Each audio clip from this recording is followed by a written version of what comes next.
Hi! ඔන්න මේ video එකෙන් මම ගෙනත් තියෙන්නේ මගේ ස්කින් කෙයාර් රූටින් එක ගැන. ඉතින් ගොඩ දෙනෙක් මගේ ස්කින් කෙයාර් රූටින් එක ගැන අහලා තිබ්බනේ. මේ වීඩියෝ එකේ තියෙන්නේ මගේ ස්කින් කෙයාර් රූටින් එක. ඉතින් මේ වීඩියෝ එක අන්තිම වෙනකම් බලන්න.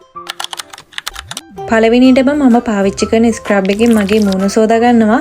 ඔයාට ස්ක්‍රබ් එකක් නැත්නම් ක්ලෙන්සර් එකක් වුණත් භාවිතා කරන එක ගොඩක් හොඳයි. මම ඉතින් මගේ ස්ක්‍රබ් එක තමයි ගොඩක් වෙලාවට පාවිච්චි කරන්නේ. මම රැට අනිවාර්යෙන්ම දත් මදින නිසා මෙතනදී මම මගේ දතුත් මැද ගන්නවා. ඊට පස්සේ පේපර් ටවල් එකකින් මගේ මූණ පිරිමැදගෙන මම නයිසිනමයිඩ් සීරම් එක තමයි ඊළඟට යූස් කරන්න යන්නේ. මම මේ ප්‍රොඩක්ට්ස් අරගෙන තියෙන්නේ මගේ සමට ගැලපෙන විදිහට. ඉතින් ඔයත් ඕඩිනරි ප්‍රොඩක්ට්ස් ගන්නකොට ඔයාගේ සමට ගැලපෙන විදිහට ගන්න. තුන්වෙනි ස්ටෙප් එක විදිහට මම ග්‍රැනැක්ටිව් රෙටිනොයිඩ් සීරම් එක තමයි ගා ගන්න හදන්නේ. මේ සීරම් එක ගැන ලොකු විස්තරයක් මට ඔයාලට කියන්න තියෙනවා. ඉතින් මේ වීඩියෝ එක අන්තිම වෙනකම්ම බලන්න. ඒ ගැන දැනගන්න ඕන නම්. හතරවෙනි ස්ටෙප් එක විදිහට ඕඩිනරි මොයිස්චරයිසර් ක්‍රීම් එක තමයි මම මෙතනදී ගාගන්නේ. ඇත්තටම මම ලංකාවේදී ඕඩිනරි ප්‍රොඩක්ට්ස් කවදාකවත් පාවිච්චි කරලා නැහැ. මොකද ගොඩක් වෙලාවට ලංකාවේ තිබෙ ෆේක් ඒවා. ඒ නිසා තමයි මම පාවිච්චි කරේ නැත්තේ. ඉතින් ඔයත් ලංකාවේ ඉන්න නිසා පොඩ්ඩක් පරිස්සම් වෙන්න. ස්කෑම්ස් වැඩි ලංකාවේ. ඕඩිනරි කියන්නේ හොඳ බ්‍රෑන්ඩ් එකක්. ඒ වුණාට ඔයා ෆේක් ඒවාගෙන් පරිස්සම් වෙන තරමට හොඳයි. දැන් මම නිවේයා බ්‍රෑන්ඩ් එකේ න අයි ක්‍රීම් එකක් තමයි ගා ගන්න හදන්නේ. ඔයා ගොඩක් මේකප් දාන කෙනෙක් නම් මේ ක්‍රීම් එක ඔයාට ගොඩක් හොඳ වෙයි.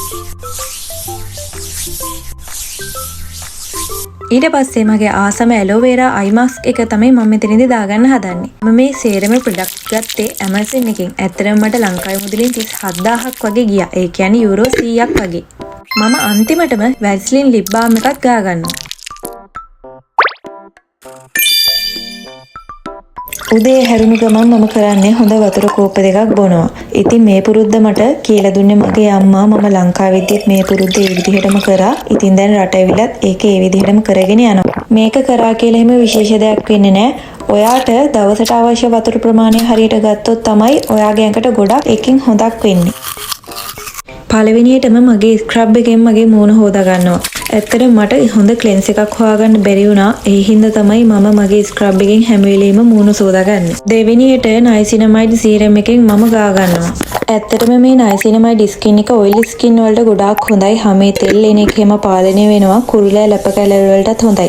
ඩැමේජ් වුණ ස්කින් බැරියර් තියෙන අයටත් හොඳයි. මොකද බැරියර් එක ස්ට්‍රෝං කරනවා මේ සීරම් එකෙන්. ඒත් 100ට එක්කෙනෙක් දෙන්නෙක්ට වගේ මේකත් ඇලර්ජික් වෙන්න පුළුවන්. මේ මොයිස්චරයිසර් එක මම ගාන්නේ ඇත්තටම මේ ක්‍රීම් එක ගොඩාක් හොඳ නිසාමයි. මේක ගාද්දී මගේ මූණට ගොඩාක් හොඳ කූල් ගතියක් දැනෙනවා. ඒ වගේම මම මේ ක්‍රීම් එකට ගොඩාක් ආසයි. ඊටත් අමතරව මගේ ස්කින් එකට මේ ක්‍රීම් එක හොඳටම ගැලපෙනවා. ඒ හින්දා තමයි මම මේක ගාන්නේ. ඊට පස්සේ මම පාවිච්චි කරන සන් ක්‍රීම් ස්ටික් එකෙන් මේ විදිහට මගේ මූණේ ගා ගන්නවා.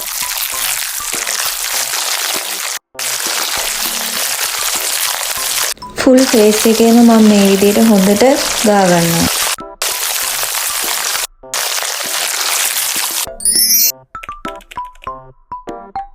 මම ගොඩක් වෙලාවට මගේ ඔළුව නිදහස් කරගන්න මම ගණන් තමයි හදන්නේ. සමීකරණ ගොඩක් වෙලාවට මම විසඳනවා. මම ආසම සමීකරණ වලට. ඉතින් ඉස්සර නම් මට වැඩි ගණන් පුළුවන් එක්කෙනෙක් නෙවෙයි. ඊට පස්සේ මගේ ඔළුව අවුල් වෙන්න අරගෙන ආපු ප්‍රශ්නත් එක්ක මම ගොඩක් වෙලාවට තනි වෙලා ගණන් තමයි හදන්න ගත්තේ. ඉතින් මං දැනුත් ඒ විදිහටම ගණන් හදනවා. මං කම්මැලි වෙලාවට අනිවාර්යයෙන්ම මං සතියේකට 4 පාරක් අනිවාර්යයෙන්ම සමීකරණ 6ක් විසඳනවාමයි. ටිකක් අමාරු සමීකරණ හිම තෝරාගෙන මං වෙලාවකට විසඳනවා. ඉතින් මේක ගොඩක් මට හෙල්ප්ෆුල් වෙනවා මගේ ඔළුව නිදහස් කරගන්න. මගේ පෙන්වාගේම තමයි මගේ මයින්ඩ් එක ගැනත් මම ගොඩාක් හිතන කෙනෙක්. ඒ නිසාම මගේ මයින්ඩ් එකටත් මම අනිවාර්යයෙන්ම ට්‍රීට්මන්ට් කරනවා. ඒ තමයි ගණිතය.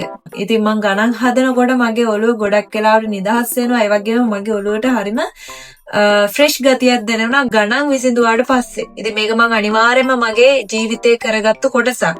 මේ මනසත් බලපාන ඔයාලගේ පෙනුම හොඳින් තියෙන්න. ඉතින් ස්ට්‍රෙස් එහෙම වැඩි තියෙනවා නම් අනිවාර්යයෙන්ම ඔයාලගේ මයින්ඩ් එක ගැන ගොඩක් හිතන්න. මොනවා හරි දෙයක් ඔයාලට හොඳයි කියලා හිතන මොනවාම හරි දෙයක් කරන්න ඔයාලගේ මයින්ඩ් එක හොඳට තියාගන්න. ඉතින් මයින්ඩ් එක වට්ටගත්තොත් මේ කිසිම දෙයකින් වැඩක් වෙන්නේ නැහැ ගෑනු ළමයි විශේෂයෙන්. ඉතින් ස්ට්‍රෙස් වුණාම ඔයාලා දන්නවනේ අපේ ස්ට්‍රෙස් හෝමෝන් නිපදවෙන්න අපි කැත වෙනවා. අපේ කුරුල යනවා, අපේ ඇස්යට කළු වෙනවා, එකක් නෙවෙයි කොණ්ඩේ යනවා, ලෙඩ වෙනවා. ඒ හින්දා ඔයාලා අනිවාර්යයෙන්ම ඔයාලගේ මයින්ඩ් එක ගැන හිතන්න. අද මගේ නයිට් රූටින් එකට මම ගයිකොලික් ඇසිඩ් එකක් යූස් කරනවා. මම කලින් දවසේ රෑ රෙටිනොයිඩ් සීරම් එක ගාපු නිසා තමයි ගයිකොලික් ඇසිඩ් එක රෑ උදේ ගෑවේ නැත්තේ. ඒ නිසා මම දැන් රෑටක තමයි ගාගන්න යන්නේ ගයිකොලික් ඇසිඩ් එක. මුලින්ම මම මේකප් එකක් දාගෙන ඉන්න නිසා මේකප් එක මම රිමූව් කරගන්නවා. මම ගයිකොලික් ඇසිඩ් එකයි රෙටිනොයිඩ් සීරම් එකයි එකට ගෑවේ නැත්තේ ඇයි කියලා මගේ මේ නයිට් රූටින් එකෙන් පස්සේ මම ඔයාලට පැහැදිලි කරලා දෙනවා. ඉතින් වීඩියෝ එකේ අන්තිම වෙනකම් ඉන්න කියලා මං ආදරෙන් ඔයාලගෙන් ඉල්ලනවා. මගේ මූණේ ගොඩක් මේකප් තියෙන නිසා මම මේ විදිහට දෙපාරක්ම හොඳට පිහදා ගන්නවා.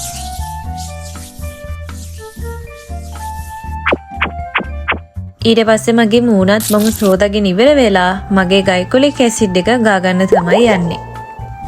කොටන් පෑඩ් එකකට බින්දු කීපයක් දාගෙන තමයි මගේ මූණට මම ගයිකොලික් ඇසිඩ් එක මේ විදිහට ඇප්ලයි කරගන්නේ.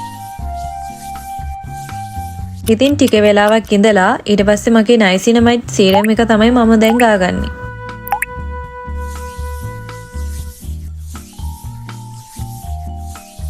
නයිසිනමයිඩ් සීරම් එකත් ගෑවට පස්සේ මම මොයිස්චරයිසර් එක ගාගන්න තමයි හදන්නේ.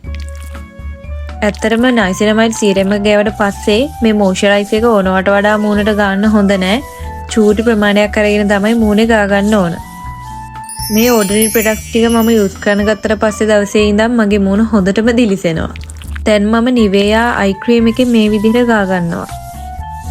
අයි ක්‍රීම් එක ගෑවට පස්සේ මගේ අයි මසාජ් එකෙන් මගේ ඇස් වලට මසාජ් එකක් දාගෙන තමයි දැන් හදන්නේ. Bob Brad eye massager is on.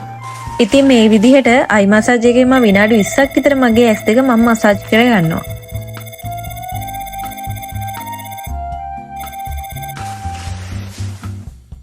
Goodbye. ඊට පස්සේ මගේ ලිප් බාම් එකෙන් මේ විදිහට මගේ ලිප්ස් වල ගා ගන්නවා. අන්තිමටම මේ විදිහට මම මගේ ඇස් වලට මාස්ක් දෙකක් දා ගන්නවා.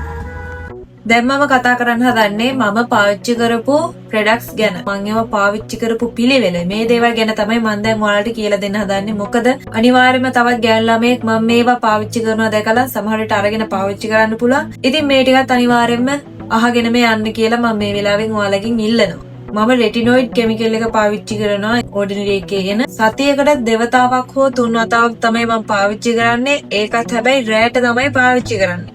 ඉතින් මේක පාවිච්චි කරන්න කලින් මම ටෙස්ට් එකක් කරලා බැලුවා මගේ කන පිටිපස්සේ. ඉතින් මට කිසිම අවුලක් දැනුන්නේ නැහැ. කිසිම ඇලර්ජික් එකක් වගේ අසාත්මිකතාවයක් දැනුන්නේ නැහැ. ඒ නිසා තමයි මම මේක එක දිගට පාවිච්චි කරන්නේ මේ විදිහට. ඔයාලා රෙටිනොයිඩ් පාවිච්චි කරද්දී සමහර විට තව ගෑනු ළමයෙක් ගන්නවා දැකලා එහෙම නැත්නම් කවුරු හරි ප්‍රොමෝෂන් කරනවා දැකලා පිටරට ගෑනු ළමයෙක් ගන්නවා දැකලා එක්කෝ කවුරු හරි කියපු පළියට ඔයාලා අරගෙන මේවා ගන්නවා මේ කිසිම දෙයක් දන්නේ නැතුව. ඉතින් ඔයාලා හිතනවා ඒ බ්‍රෑන්ඩ් එකේ බඩු හොඳ නෑ කියලා. නමුත් ඒක නෙමෙයි එතන වෙලා තියෙන්නේ. ඔයා හරියට එතනදී මොලේ පාවිච්චි කරන්නේ නැතුව තමයි වැඩ කරලා තියෙන්නේ. ඒකෙන් තමයි ඔයාගේ මුණ සවුත් වෙලා තියෙන්නේ සහ ඔයා ඒ ප්‍රොඩක්ට් එකට බනින්නේ.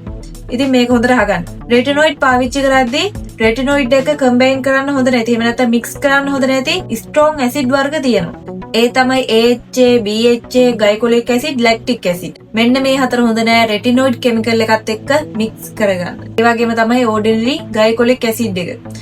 ගයිකොලික් ඇසිඩ් එකත් අනිවාර්යයෙන්ම පාවිච්චි කරනවා නම් පහවදා උදේට සන් ක්‍රීම් එකක් 50+ අනිවාර්යයෙන්ම සන් ක්‍රීම් එකක් පාවිච්චි කරන්න ගයිකොලික් ඇසිඩ් ඔයාලා පාවිච්චි කරනවා. ඒ වගේම ගයිකොලික් ඇසිඩ් උත් පාවිච්චි කරන්න ඕන සතියකට දෙවතාවක් එහෙම නැත්නම් තුන් වතාවක්.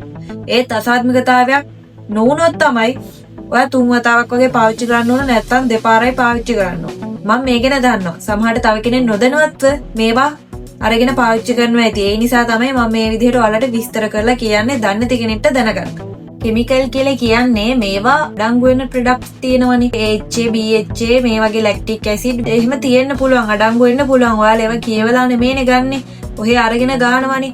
ඉතින් අන්න එහෙම තියෙන ප්‍රොඩක්ට්ස් ඔයාලා දන්නේ නැතුව අරගෙන ඔහේ ගාන්න එපා. මේ රෙටිනොයිඩ් පාවිච්චි කරනවා. හරිද? ඒ කෙමිකල් තියෙනවා නම් සමේ වාට අසාත්මිකතා ඇති වෙන්න පුළුවන්. ගෙඩි දාන්න පුළුවන්.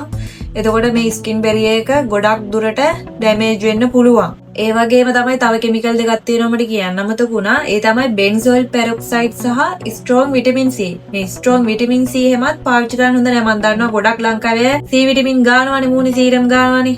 මේ රෙටිනොයිඩ් ගන්නවා නම් ගන්න එපා. ඔයාගේ හැමේ අසාත්මිකතා ඇති වෙන්න පුළුවන්.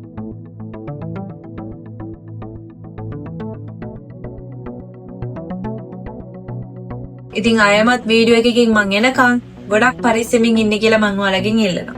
එහෙනම් ඉතින් මම යන්න. බයි.